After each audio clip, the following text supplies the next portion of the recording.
Hey folks, you guys ever change a pull string on a generator or a lawnmower? This happens to be a little Briggs and Stratton engine, and the customer, I guess the string broke over age. Then he shortened it, and now it's really too short. Okay, so I went to Tractor Supply. They happen to have this one, which is made by Arnold. Comes with a handle and a cord. It's a long enough cord that you could probably use it for anything else. It's almost like a universal type of cord. Then it comes with a new handle. So what I did was I unbolted this piece, it's 3 screws. I took it off the side of the engine of the generator. Okay. So what I did was I did it already, so I'm just gonna show you. What I did was that little short cord that I had was I pulled it all the way. Just gonna hold it here a second. I pulled it all the way out. No, it was a short cord, so it wasn't that bad. Okay, like that. Once I got it as far as I can do it, what I did was I took a bunch of these little tiny long screwdrivers I have. Okay, what I did was I held it in place and I shoved it through these little holes here. Oops, it's spinning on me. Okay, so what I did was spun. It's going to be tight. You want to go as far as you can with it. Okay, I'm going to shove it in here just to hold it in place.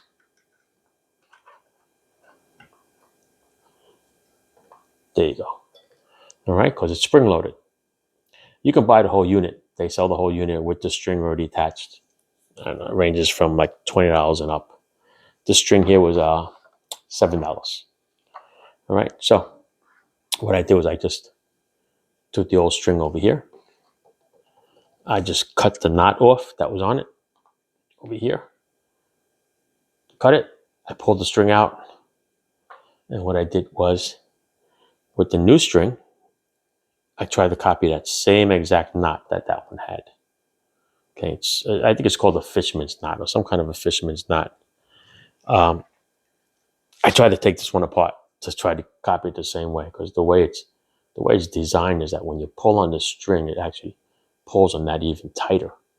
Okay, so it's not gonna let go, as opposed to, like, when I did one of these knots or whatever, and then eventually it just pulls out.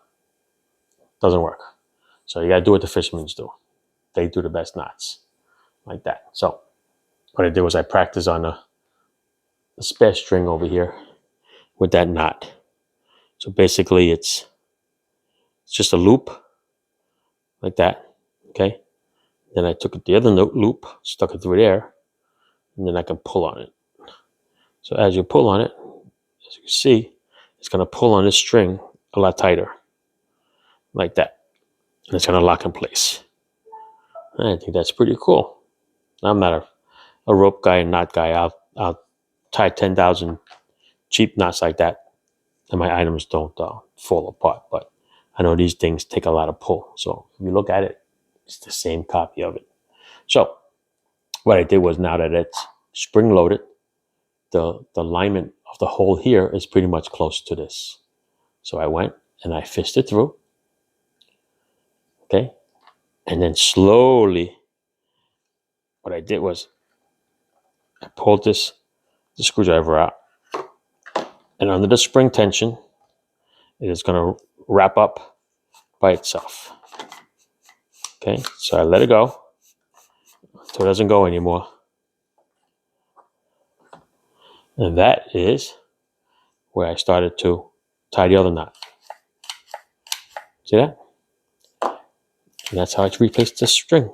All right. If you want to make it a little closer, you can just pull out a little bit more, put a little screwdriver in there, and just make it a little shorter. But I gave it a little bit of a hang here, only because I think when I install this is going to have to turn to match the engine part of it.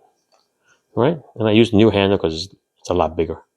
The other one's a little just too big. This one you can put pretty much all 4 on it and pull it. All right. So yeah, that's what I did. Not too bad. we're going to see what happens. So use your friendly screwdrivers, tied a couple knots in there, and then I took my little burner and I burned the nylon rope. Okay, makes a nice little edge over here. All right, that's it. Now to put it back on the engine, and we are good to go. All right, thanks for watching.